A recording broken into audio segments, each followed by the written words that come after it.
The emergence of COVID-19 has forced the legal industry to rapidly undergo a fundamental transformation. I'm Jack Newton, CEO and co-founder of Clio, the world's leading cloud-based legal software provider. In each episode of Daily Matters, we'll explore what this new normal means for law firms, how legal professionals can find success while working remotely, and how lawyers can best serve their clients during this unprecedented situation. Today, we welcome legal tech and bankruptcy law expert Janine Sickmeyer to the show. Janine is the founder and managing director of NextChapter and Modern Attorney, and the creator of the She Starts Up podcast. Janine, it's great to have you here. Thanks. Thanks so much for having me. Well, Janine, it's great to see you. It's been a while since we've crossed paths in person, and I'm curious, how are you and your family doing? How are you balancing 4 kids? I've got 3, and that feels like a huge handful. You've got, I think, even 2 relatively young twins that are making up that foursome. Yes. So tell us about how you are managing that household plus running a business right now. In general, it's a crazy time. I think having, all 4 of the kids at home and me and my husband and trying to work and run the businesses, it's impossible. Luckily we were able to get a couple nannies to help us out during this time. They were daycare teachers at the school, and when they closed that down, they decided to come on board and just amazing. go on this quarantine ride with us. Yeah. So it's been great because they already know the children. They're helping full time right now. So I'm able to, work all day. And sometimes that means that, we get to come to an empty office, and like my husband's empty office and just work there, which, it's like night and day difference than from being at home. They're all over us. And it's, my kids are 4 years old. I have a 3-year-old and twin 18-month-olds. So they're all like 4 under 5. They're attached to each other. They want to do everything the other one wants to do. So it's like one wants to scream, then all of them are screaming, one wants to play. And so it's like that all the time. And really there's no like balance of, like I'll just get a couple hours in while they're doing XYZ. Like, no, we're like full-time one-on-one. My kids are a little bit older now, 11, 9, and 7. But I remember those 3 under 4 days, and it's a handful, and they need your constant attention. So I sympathize. Even with my experience with 3, felt overwhelming. Layer pandemic on top of that, it's a lot. So congratulations on just surviving. That must feel like a win some days. Oh yeah, absolutely. And I think as soon as we found out our flow, like as soon as we knew that we were going to have some help, it just changed. Everything changed. At first I was like, I'm going to be this teacher half of the time and like try to help them, with enrichment and educational, and it lasted a day. And then I was like texting everyone. I'm like, please tell me somebody is out there. So it's been really good to have them around. I'm glad that we're not alone in this. So yeah. And looking outward at the the industry, what's going on with the world right now, what do you find yourself thinking about most right now? What's on your mind?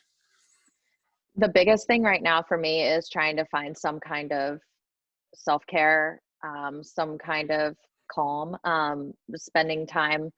I want my family to be healthy, but I want all of our mental states to be healthy too. So I'm like, it's been everything in me to try to just recognize, any kind of patterns, even with the children. If they're, something's happening, like Tuesdays right now, they go crazy. It's like every Tuesday, they're just like, so we're trying to remember, like, just give them some grace. Like this is, Tuesday, maybe it's more movie day. Like, I'm just like, let's just, it's pizza. I don't care. Like, let's not, put a burden on the whole family. And same with, me, I'm like, I need some space. I need to, after, the first couple of weeks, it was like, I couldn't read a book. I couldn't, go on a run. I couldn't, I think everybody was feeling that way. We were all just shaken up and like, what's happened? But now I'm starting to feel like, I can get back and I've been running on like every day and getting back to reading, and it's important, it's like just knowing that I can have some time. That's kind of where all my focus is going, like making sure that the whole family is, both physically and mentally healthy. So Yeah, well, that's certainly what we all hope for right now. If we can maintain that, mhm. physical well-being and what seems even harder is mental well-being in Yeah. this time, it feels like a big accomplishment. Um, Yeah. I so think I with the go ahead. employees too, like with the employees, all my team, I mean, this too. It's like how you continue to make sure that everybody on the team is, um, you know, doing what they can for their own personal, mental health too. Everybody, like we get together and we'll talk about, y- just at first we were like, let's do like wellness Wednesdays. Everybody runs, goes on a run, goes, out, talk about like spend 2 hours, do whatever it is that you want to do, and then come back and talk about it openly so that we're all not feeling like guilty about doing these things. Right. So it's like, and then we started talking about, well, what are you doing in your free time? And at first I was a little, I'm like, I wish I had free time. Like, but then I see their side of, a lot of people that I work with, they're all, home and alone, and that's lonely too. So it's not, the grass is always greener. It's kind Yeah, of like, I it's know one of that. two extremes, it feels like, where people Mhm. are, at home with multiple kids and a spouse and maybe Mhm. in-laws or nannies, and they're feeling overwhelmed and like they can't get their own space on Mhm. one extreme. And then you have people that are alone in this almost, devastatingly isolated way, feeling the polar Mhm. opposite of that spectrum. And it's Yeah. each side of that has its own set of strains and challenges to navigate for sure. Yeah. So And yeah. go ahead. Sorry, Jenny. Oh, I was just gonna say it's just, and yeah, it's hard when you're on the other side of it to even understand what that other side looks Yeah, like. I think, building empathy for that is mhm, hard. yeah, opening and talking, about it with everybody. I like wouldn't believe how many puzzles they're all buying and like Right. paint by number, and they're learning guitar and piano and all these things, and I'm like, that's great. Like I'm not there, but that's so good for you guys. So tell us a little bit about So the team you're managing and maybe some of it yeah, sounds like you experimented with quite a bit. And I think many of our mhm, listeners are managing a suddenly remote law firm. And yeah, it sounds like you've had some experiments that have succeeded and maybe some that haven't. What's yeah, worked in terms of creating connectedness across your team in this yeah. pandemic? So we started, first we were like, me with the managers decided like, let's take a look at, you know, some of the things that we could do to make sure that the team can stay together, stay focused, and but not be too, overbearing.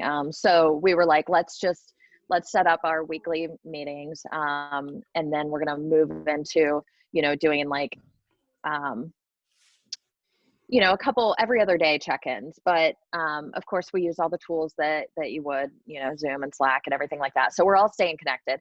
Honestly, like we were already a very remote team, and when I started, I worked from home for 5 years by myself, started bringing on a couple people, and then it was like, then we got this office, and now we have 14 people in the Columbus office, but NextChapter has about 30 people. So the other half are, in Serbia and LA, Miami, all over the place. So we do already have all the tools and everything to do that. But the Columbus team, we wanted to like figure out a way to continue to, have those like those touch points and make sure everybody feels connected. So on Fridays, we do like a check-in. It's kind of like a happy hour at the end of the day. And we come up with interesting things. There's one of the things, usually somebody on the team decides to like put it on, and then by the next week we all you know do the activity. So we did guess the baby picture, and like everybody sent baby pictures, and it was cute because then they put it all together in a Google survey, and it was like catchy little things, little like captions that went along with it. So it was like, who's this bougie baby, and things like that, so it was like That's fun fun. stuff. I might Yeah. steal that idea. I like that. Yeah, it was cool. We were, and we were like surprised that a lot of people had it mixed up. We had to try to figure out, like, we are like, okay, all the boys, we were trying to like get just normal, looking, because there's so many as like a little boy, and we're like, okay, this is definitely, we're trying to make them all look, gender neutral, but there's like frilly lace and everything. We're like, obviously that wasn't Tim, and early 90s. So it was fun. We tried to like come up with fun ways like that. And then another thing, one of the team members decided to do like a character quiz. So he sent around, and it was a similar thing. We all had to fill out this, it's kind of like Strengths Finder or something, where you're like, Yep. selecting, these traits about yourself, but then spits out like who your character is. And there's like hundreds that it kind of, decides between. So I had Astrid from Crazy Rich Asians, which I really love. And so I was like, oh, how fancy. But, some other people were like, I don't even know who I got, like who my character is. But so we had to try to guess like who got which character, and in a similar kind of thing. So we've just been doing those kind of things. We decided to do masterclass. So I was like, just, find something not related to work that is still really fun to learn. Spend some time, learning about film writing or cocktail making or whatever. So everybody picked, a different type of activity that they could learn through masterclass. So then we can all talk about it. And so that's cool. Yeah. That's great. Well, there's just some great yeah. some great takeaways on techniques to stay connected. I think it's so important right now, and we're experimenting with a variety of things at Clio, and you realize how much people need some of these connection points to ground against and hold on to, especially when you're on that really isolated end of the spectrum. So Janine, would love to spend just a minute hearing your story. You and I think first met 5 or maybe even more years ago at one of the early Clio cons. And I remember meeting you, and you had this great vision for this new idea called NextChapter, and you were just starting to build on a product. Cut to 5 years later, and you've grown into this big team. You were recently acquired by FastCase. Tell us that story. I think there's so many interesting anecdotes along the way, and would love to spend a minute just hearing the story. Awesome. Yeah. It's funny because you said it, we met at the, one of the early, it was the first ClioCon, and I was like, really inspired because I saw that you were pulling so many ideas from Dreamforce, from the Salesforce conference. I had just been to that like a couple months before that. And so I was like, this is just the best conference, legal conference, in general that I've ever been to. So it was really, really and you're fun. Right. The inspiration for ClioCon was Dreamforce. I went to an early Dreamforce and was blown away by it. And conversely had been to, at that point, many CLEs and thought, why can't legal education have a little bit more of this Silicon Valley sizzle to it? Yeah, you're right. Oh, and I remember things like you guys had glass Evian bottles, and I was like, that is really fancy. The small touches. Touches. The first aid kits in the morning, all that stuff, which, it's just, I was like, this is awesome. I wrote like a whole blog post about all the ways that it's different from the regular, conferences. So I'll just start. I was a paralegal. I was working in a law firm in Columbus, Ohio, and I kind of saw that there were. It was really like during the last recession, I was in foreclosures, and I was going to those like sheriff sales, bidding on properties for people on behalf of the bank against these families, and it was like devastating. I did not. I guess like I was really young and didn't really understand the impact of what was happening in 2008 with the mortgages and the foreclosure crisis. And after I started to really like grasp what was going on, I mean, I would go to these sales and bid on 30, 40 properties in a row. And to me, it was just these sheets of paper. I'm just like bidding. And then I started to understand like what it was really happening. And I was like, I need to be on the other side of this. And I got really interested in bankruptcy and debtors' rights. And so I met up with this attorney that had a general practice firm at the time. He was starting like, some debtor rights. And he was like, I need to start this bankruptcy department. Can you, come on board and kind of help us with technology learning? And I didn't know anything about bankruptcy, but I knew about creditors' rights and foreclosures and garnishments. And I was like, yeah, I can do that.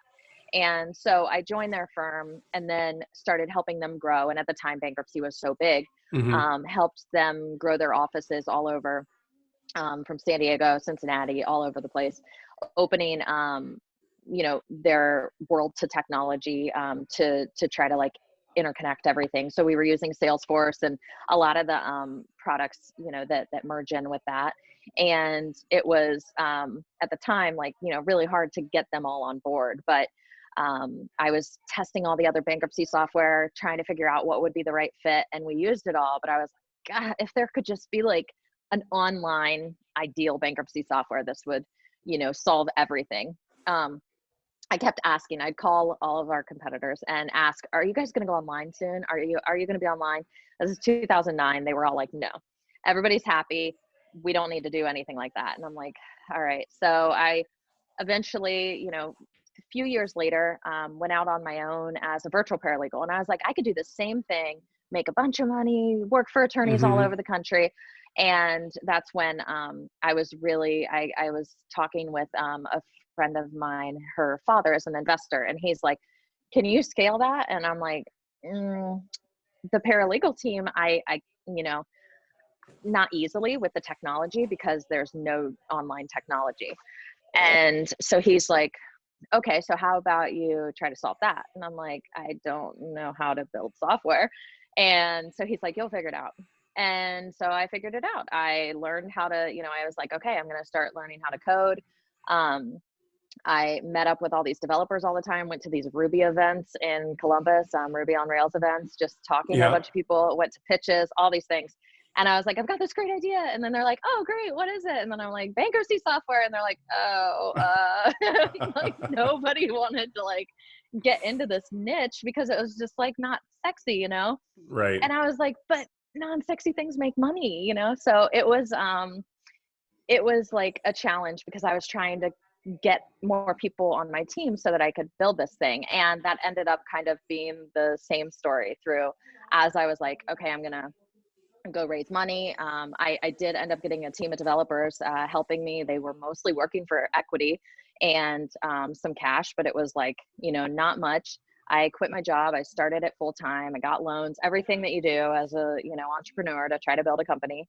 And then I was like, I'm going to raise money. And I went out and I was all over the place. I was like at, Google Ventures, Bain Capital, like everywhere. And I got so many doors open. It was so much fun, until like it wasn't, until everybody was like, "No, too niche, not a big enough market, not Mm-hmm. going to happen. Where's your technical co-founder?" All those questions. And it was hard. So I was like, I did it for 6 months. Then I was just like, the day I gave up, I felt like a massive weight lifted. I was like, what a relief. I'm done. Like, I'm not going to do this anymore. I'm going to continue to work on this thing. I'm going to get back into building it.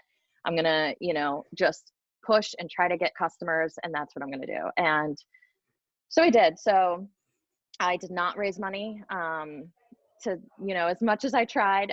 But I did just continue building it. I got a ton of customers, validation, iterated, continued to build. And we launched in January 2016. We got our first paying customer.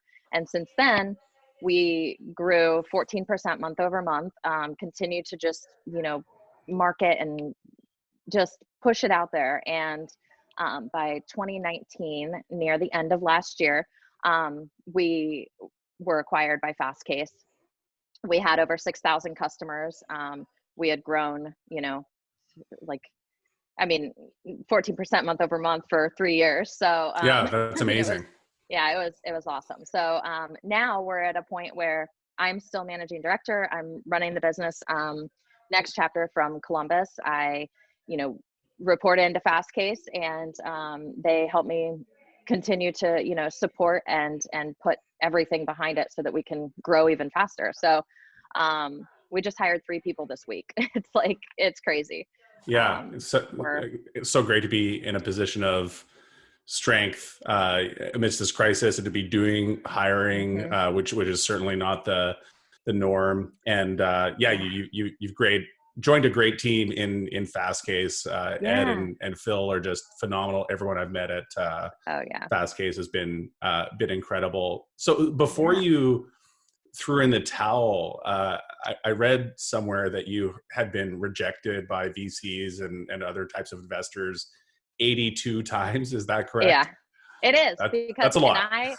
yeah, totally. I made note of every single one because I was like, this is going to be my, I told you so list. Like, this is my, like, this is, yeah, I was like, this is my, like, when I get acquired, I'm sending an email to every single one of you and saying, like, I was acquired with no help. And it was So this whole thing that did you just kept send my fire 82 going. emails the day after you got Oh acquired by yeah. FastCase? Well, yeah, totally. I sent a whole, it was subject line, next chapter was acquired. And then in my head, like, booyah, like, Love I'm it. just like, yeah. So it was, I'm like writing a book right now about, for first time founders. And at the time I was like, I wish there was a story that told the failures too, I mean, yeah, you always hear these like amazing huge unicorn success stories, and I was like, I just want to hear, where people are in their, like, where I was at that time. There were some dark places, it Oh was yeah, not it's a easy, roller that ride. coaster. Yeah, it's hard. And I was like, I want to hear, like, from people that did, get super excited about a deal almost going through and then failing and then, continuing. And I failed at fundraising. I mean, I just flat out did.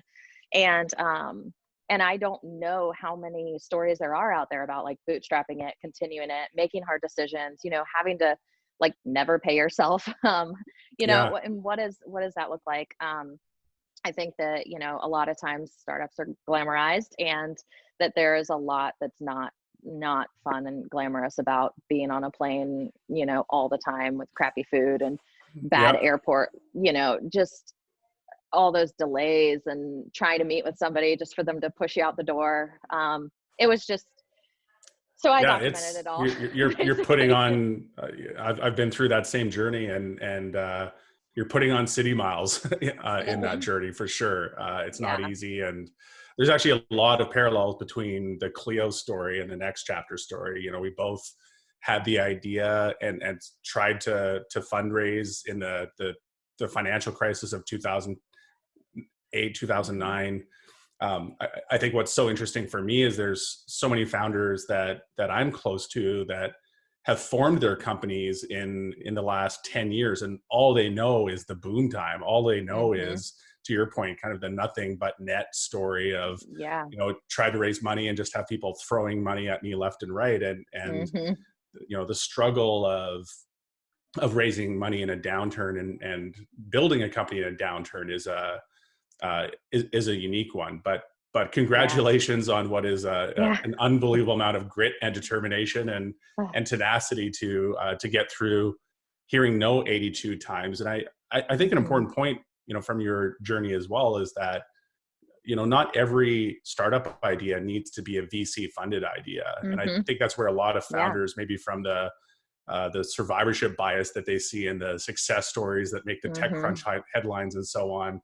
They think every successful startup raises a $10 million seed Yeah. round and up goes up Mhm. from there. And there's just a lot I think of, especially in the legal space. If you're a legal tech founder listening to this, I do think that for the traditional VC model and the question of can you build a $1 billion plus company in this space, the answer might be no, and it might not be a VC Mhm. exit that you can create, but there's still many great businesses to be built, even if they're not VC fundable. And Yeah. that's maybe angel funding, or as you did, it sounds like you're able to get Mhm. through the entire journey, bootstrapping essentially, and Mhm. and funding. I'm sure with maxed out credit cards for the early days, but eventually Mhm. financing growth off of your own revenues. Yeah. And knowing that every time that Stripe payment would come through on my watch, it was mine, was pretty Right. exciting. You're like, And you had wow, all of control. these. Yeah. You had It's control, which all, is yeah, huge. it And is I the flexibility. I mean, when you have 4 kids, it's a little hard to get the kind of flexibility that you need starting, when you're starting a business. I think that was a huge, I mean, of course it was difficult, but it was great. I was able to stay home and still work and, just work from home with the kids each time that I had to, and I didn't have the traditional like maternity leave, but I was fired up about my startup. Like I was excited to make, all of it, have them right there on my chest, like that picture that I showed you, that you have the same picture. I was like, Yeah, look at this. another Like, oh my parallel. Yeah, gosh. I love that. Yeah, like the kid right there as you're typing away, like just building stuff. It's so cool. Uh, So, eh, yeah, I remember the picture I show sometimes is I've got my oldest son Ian, who's about the same age as Cleo, so curled up on my shoulder as I'm coding Cleo, and you can see the Ruby on Rails books in the background in the picture and so on. It's definitely a photo I'm glad my wife snapped in the early days of Cleo. Um, yeah. so um, tell us just, before we move on to talking about Hmm. the world of bankruptcy and what's going on there, Hmm. tell us a little bit more about the book and Yeah. what the title, when is it coming out, when could we Yeah. expect it, Yeah. and you're also, something that's available now is a podcast you're doing. Tell us Hmm. about that as well. Yeah. Yeah, so I have been doing She Starts Up. That's my podcast. I've been hosting since I was pregnant with the twins. I have this thing where I'm like, as soon as I get pregnant, I'm, all of the things that I've all wanted to do just start. I'm like, all right, milestones are coming. I just want to start like hitting all of these. I get super productive. So I usually build businesses when I'm pregnant. So that was what happened. I found out I was having twins. I'm like, oh my, I need to start a podcast and a company and, give all these resources Right. to women building startups. And so that's what I did. I built monamijanine.com and like started, a whole brand around just helping women build businesses. Really, it's for anyone. But that my whole niche is like, if you're like, don't stop your, life just because you want to build a business. Like you Right. can have kids, you can, build a startup, you can find people to support you. And so it was, so I started getting a lot of people asking for, how do you, everything from like, how do you build a pitch deck to, what do you say in a VC meeting? Like, what do you, and I know all this stuff. I mean, I was like, I can give all these resources, Yeah, so I started you've had creating, 82 of those meetings. yeah, I know. I'm like, and it's not that they didn't want to invest, like they just didn't want to invest in bankruptcy. Yeah.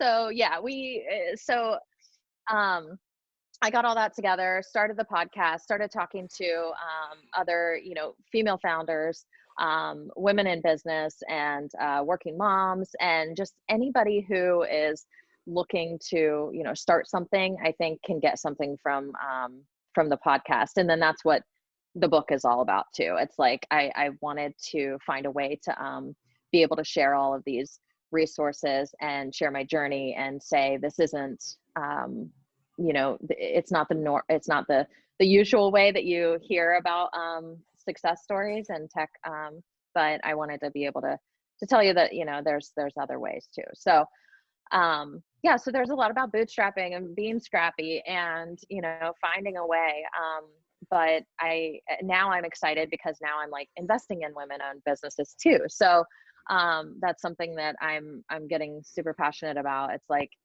being able to hear these pitches from other people. And I'm like, it wasn't that long ago that I was on the other side. So I know like how valuable it is to just hear a no. Like simply if it's a no, just say no. Like that's all there, simple You're advice right. like that. It's like let the There's so person move many on. investors that are just not able to say no and Hmm. fearful of saying no. The FOMO is strong in the Yeah, VC world, and it you is. can get teased along for a long time as a founder Yeah. with VCs that can't say no. And yeah, I think just want to recognize what you're doing on that front as well. It's so important. The gender disparity on the VC world is huge. On the investor side, Hmm. it's huge. There's a real lack of female founders in the startup world, and I think you're doing really great work to try to get those numbers up and setting a great example as a role model for aspiring female founders. So Thank you. kudos on everything you're doing Thanks. on that front. Well, let's shift gears into talking about the COVID-19 crisis and Yes. I think unique perch that you're able to observe this crisis Hmm. from. So you're running a bankruptcy focused legal tech startup. You're helping, number one, manage that company through this crisis, which is one interesting place to be to start with. And you've talked a little bit about some of the challenges in just running a company in a distributed way and creating that sense of connectedness. You're running a company that is seeing its business boom. You're actually hiring, and we're seeing, as you mentioned, maybe in your formative days as well, you saw bankruptcies spike in the 08-09 crisis. Unfortunately, that's another thing we're seeing this crisis drive a big spike in as well. And I'd love to spend a few minutes just talking about what you're seeing. What are you seeing on the front lines of the bankruptcy world? What are you seeing, at an economic level, and what are you seeing in the law firms that are at the front lines of this crisis? Yeah, so it's interesting because we all know that it's coming. We all know that the bankruptcy filings are going to be, you know, booming. Right now, though, it's actually declining. So it's an Really? interesting, yeah, it is. It's so we noticed we do these like usage reports every week. We're looking at weekly usage just so that we can Hmm. see just through coronavirus, so we can see what the trends are and make sure if there's a huge drop off, what's happening, and mainly also to report for our team what we can expect with revenue and all of that. So things were looking good. It was like February average. March got pretty high. We're like, oh, this is going to be huge. I mean, not yay, but like it's just we were ready for it. Hmm. And then April dropped 50%. It was Really? like filings, yeah, credit reports, new cases entered into the system, all lower. So then, I was like, okay, it's definitely got to be one. Attorneys are working from home just like everybody else. They're trying to figure out life. You can't put in a full day work every day when you have people at home to care for and different situations. So there's some of that friction. And then there's also, the clients. The clients aren't able to come into the office one-on-one to pull those credit reports. A lot of times you go in, you have your initial consultation, you decide if bankruptcy is the right option, pull your report, and then determine. So our credit reports that come through the system are usually really high, and they were about half. So I'm thinking that the initial consultations aren't happening as frequently Hmm. right now because of obviously the stay at home and people are trying to figure all of this out.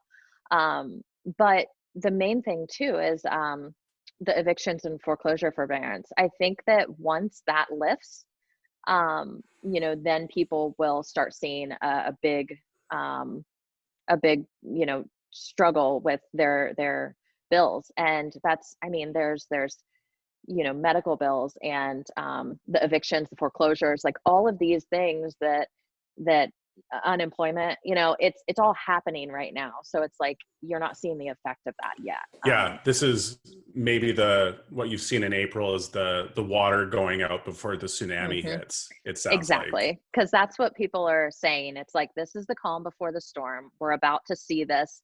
And that's what all these bankruptcy attorneys that I'm talking to about our upcoming event, they're all saying, yes, there's the tsunami coming. We can see it.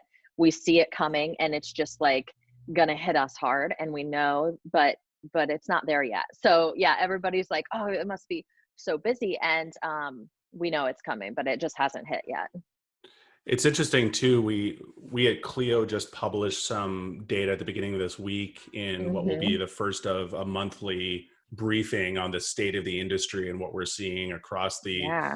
the industry. And part of what we did there is some consumer research, and our research showed that 20% of consumers actually don't believe that lawyers are an essential service and effectively are not available right now. Hmm. So you Yeah. have a fifth of the market essentially self-selecting themselves out and maybe thinking, I should file for bankruptcy, but I'll need to wait until things were returned to quote unquote normal Yeah. before I can proceed with this. So I Hmm. think there's as you pointed out, a myriad of factors contributing to Hmm. this slowdown in April. But I think you can't look at the data, you can't look at the unemployment numbers and not believe that Oh, tsunami yeah. is coming. And So that's true. how are We you are bracing also for that? seeing, well, yeah, so we're also seeing that, yeah, while case filings and reports and new cases entered in the system are all down, signups are double. So we Okay. have double the attorneys like Signups signing for up right your now. product are Yes. doubling. Wow. Yeah, so we have double the attorneys looking for bankruptcy software to use, but only, half of the filings actually going out. So it's really interesting to see. But yeah, we're bracing for this. We, like I said, we just hired a few more people on staff, but luckily we had just um, finished up our whole FastCase user integration. So FastCase BK, they had a bankruptcy product that they just sunsetted into Yep. NextChapter. So we brought all of their customers on, and we just concluded that. So it was really good timing because our support staff is now opened up for more, help to bring in these new attorneys. But most, like, we were like, okay, what are we going to do first? During this whole pandemic, we wanted to hop on with allowing attorneys to understand that you can work from anywhere using NextChapter. Our main competitor is not online. They have not been. They've been. I mean, everybody used them, and they have always been a desktop-based Okay. application. They're working to get online. It's been years of working to get online. And so we have a lot of people coming to us saying, like, I can't even use that right now. I need to switch, whether I was ready or not, And so we're seeing a ton of that. And we have been, we've been online for 5 years now. I mean, we figured out all the bugs. Yeah. It's And not you're a there, new thing. Like, you're natively cloud, which I think is yeah, hugely important. big The deal. success rate of on-premise technology companies successfully pivoting to cloud companies is very, very small. Yeah. It's kind of a countable number of companies that have made that transition. Hmm. And I think you're right. We're seeing, what I've described at times is 10 years of technological change compressed into 5 or 10 weeks. People are just having Yeah. to figure out, I thought I'd go cloud eventually, but I need to Hmm. go cloud now. And it's a Yeah. forcing factor that the crisis has brought, I think, is a clarity of vision where people know the cloud Hmm. is the only way I'm going to survive this crisis. Yeah. And maybe if I play my cards right, I can actually thrive. Yeah. So on the bankruptcy front, can you tell us a little bit Hmm. more about what you're seeing in terms of impacts on Hmm. bankruptcy firms and their clients? What are you seeing these firms do to get ready for this tsunami? Yeah. And how does NextChapter plug in there and help support these firms? Yeah. So right now, they're definitely trying to figure out how to work from home and how to, even if they have used NextChapter, um, they're still just trying to figure out how to have that client communication, and I think that's one of the biggest things that we've heard.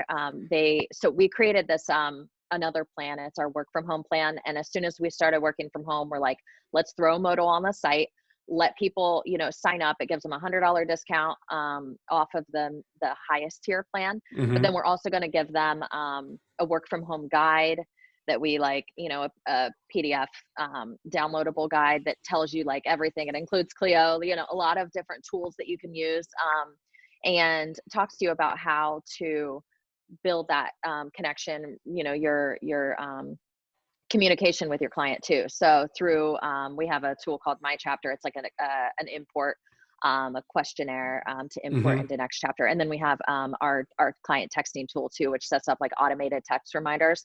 So we were like, look, if you set all this up right, it can work with you, just on its own. Like, you don't have to be, try to figure out all the different technology. So then we're like, use FastCase, use Clio, use, all these different, use Ruby, like for, a receptionist. So we're trying to help them with Right. And that. I think what you're addressing here is really important, which is it's one thing for a law firm to make the transition to cloud-based tools, and you are seeing this Mhm. mass migration to the cloud. We're seeing it, you're seeing it, but you're seeing firms concurrently have to solve the challenge of, how do I run a distributed law firm? How do I help Mhm. all of my Yeah. employees and staff collaborate with one another when you're not in a shared Mhm. office space? And Yeah. that's actually an entirely different problem to solve than the Mhm. technology piece of things. Yeah, because yeah, that you have to make sure that it's not just how you're working on the case, but how are your clients working with you? And Yeah. yeah, that's something. So we also have this paralegal as a service, which is our virtual paralegal business that it kind of came full circle. So we were like, okay, people need help. Some attorneys don't have paralegals or legal assistants. Let's just bring my old business, which you know like NextChapter came out of. We're like, let's just bring it back. Right. So we started paralegal as a service, which is really cool. An opportunity we have 25 paralegals on staff right now that are working with attorneys in every area. So it's not just bankruptcy. We have them if if a large corporate law firm needs someone for energy compliance, they contact us, and then we give them a paralegal, and they use NextChapter. They use different tools that we have if they if they need to, but it's a great way to just keep the Interesting. service part of it too. Yeah. So you've So essentially got on-demand paralegal services. So if yeah, you're, as many law firms are, I'm sure, experiencing a hmm, spike or anticipating a spike, they can have hmm, this almost variable capacity they can tap into. definitely. Yeah, and it's really helpful in the solos and smalls that decide to go on vacation, or if they have someone go out on maternity leave, like they can just pick up an Next Chapter paralegal and know that they already know the system. They can have access to one case, revoke access easily, all of that. So they usually tend to like their paralegal they're working with a lot, and then like request the same one and start to pick up the load and give it to him or her. So it's been really fun to see that evolve. So that's kind of one of the things that we decided with the work from home plan. We're like, we're just going to give everyone that signs up for the work from home plan a consultation to meet with a virtual paralegal, talk about it, so that we could see if that fits in with their model too. So it's kind of, we're just trying to figure out like, how can we help them in every way? Yeah. Just, try to get through this without having to like, shut down Yeah, basically. So absolutely. And maybe that's yeah. a great segue into talking about bankruptcy week. So Yeah. you're hosting a 5-day conference next Mhm. week, and uh, really excited for that conference. I think it's great to see a virtual event like this coming online.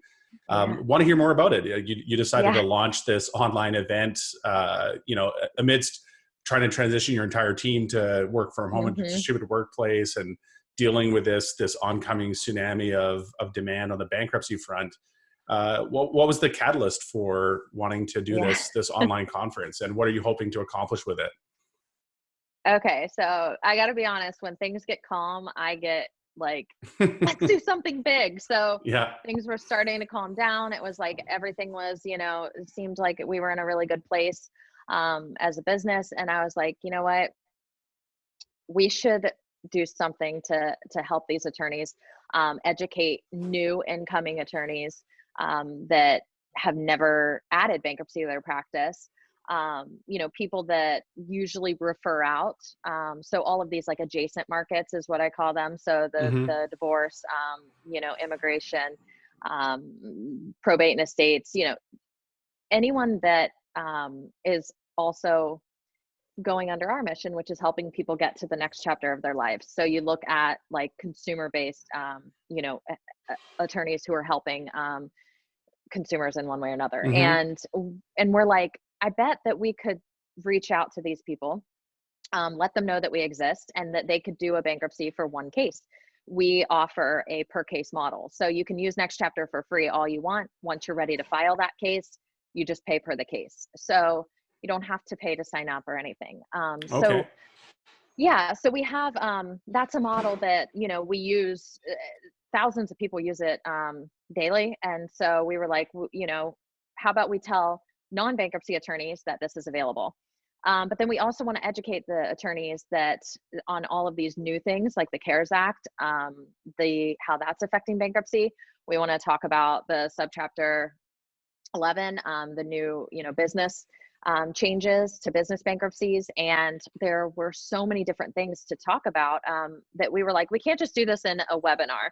We need more, we need to do something bigger. So I'm like falling asleep one night and I was like, gosh, how are we going to tell?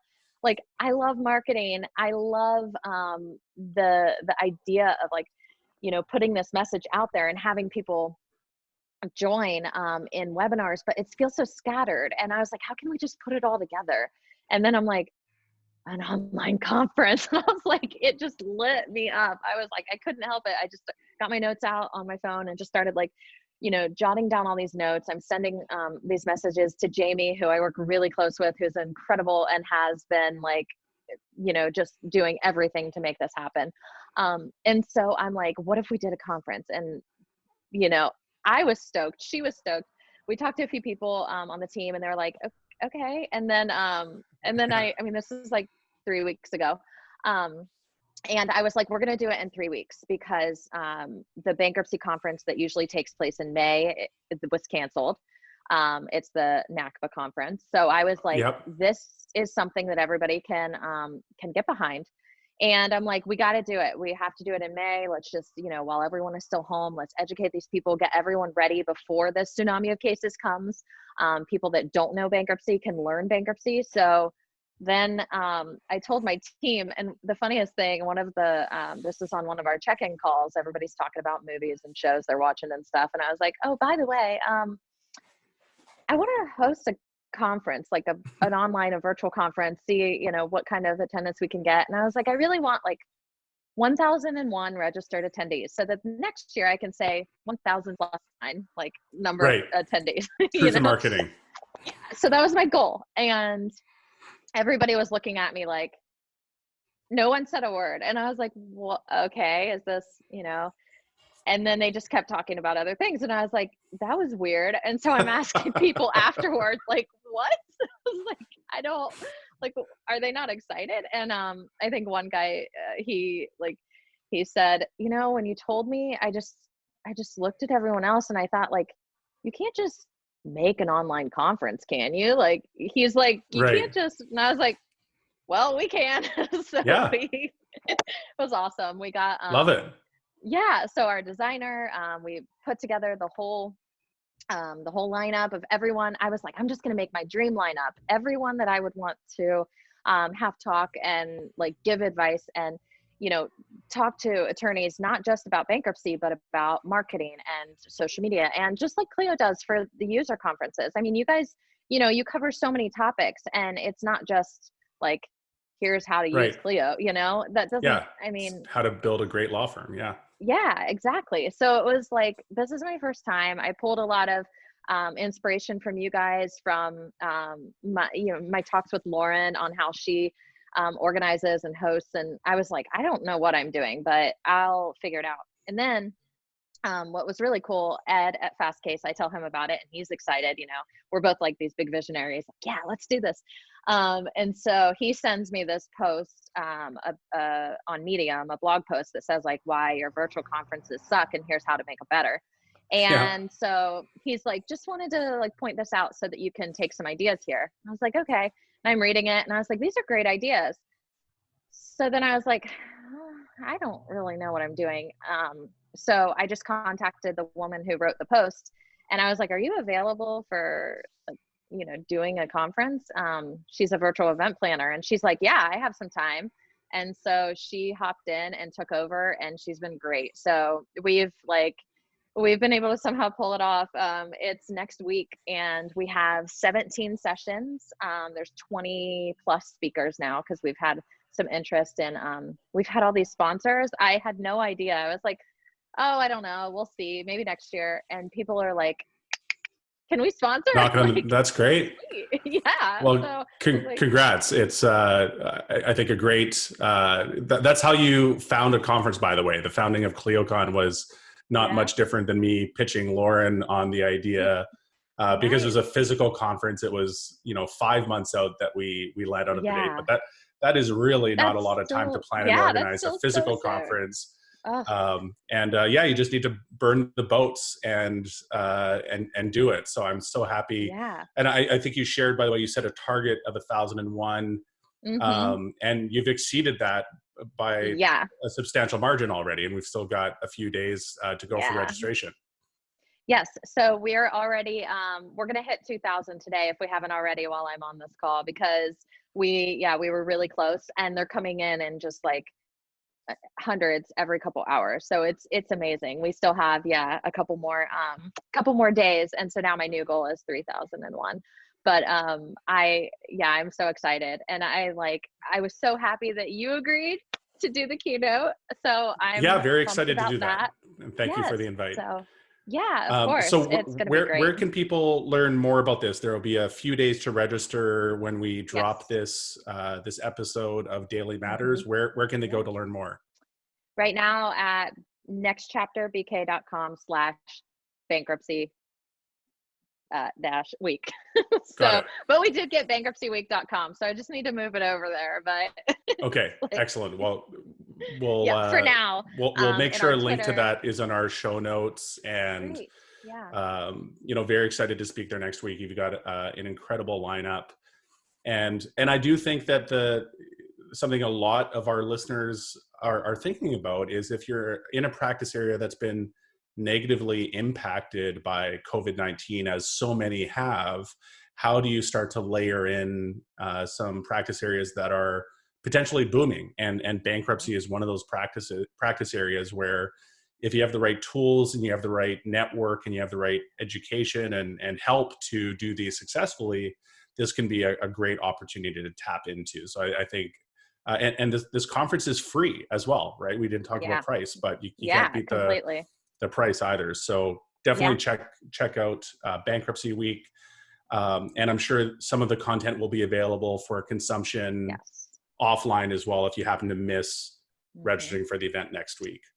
Yeah, we're going to record it all. We're going to have it all available, repurpose it in different ways to share. And even if you just register on Eventbrite, we're going to send it out, afterward to everyone. Okay, And excellent. then, so everyone can still see it. I'm excited.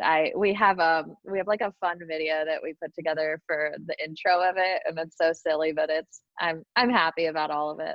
Love Obviously, it. you can Love tell. it. Well, yeah, I Yeah.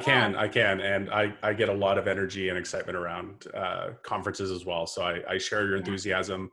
Well, Janine, our time has flown by. I've really enjoyed our Yes. conversation. And I think we'll need to do a part 2 at some point, because there's so much more I'd love to talk to you about. Yes. But maybe to conclude, want to know if there's a parting thought you'd like to share with our audience, speaking to them either as legal professionals or simply as human Hmm. beings. Yeah, I think that you kind of hit the nail on the head with, as a legal professional, if you're looking, to just try to stay afloat, I would consider bankruptcy, adding it to your practice, learning how. Bankruptcy Week is obviously a great starting point. There's also people out there. Ron Drescher is one of our keynote, or he's the first speaker, and he has an online course.